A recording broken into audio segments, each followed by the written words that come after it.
साम्राज्य न्यूज, सामान्यांचा असामान्य आवाज. सामाजिक समता व समरसता निर्माण करण्याच्या दृष्टीने आंतरजातीय विवाहास प्रोत्साहनपर आर्थिक सहाय्य देण्याची योजना सामाजिक न्याय व विशेष सहाय्य विभागामार्फत राबवण्यात येत आहे. या योजनेअंतर्गत आंतरजातीय विवाह झालेल्या दाम्पत्यांना 50,000 रुपये प्रति जोडपे अनुदान वितरित करण्यात येते.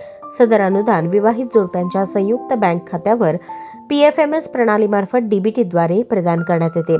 सन 2024-25 या वर्षी शासनाकडून 1,61,00,00,000 निधीची तरतूद प्राप्त झालेली आहे.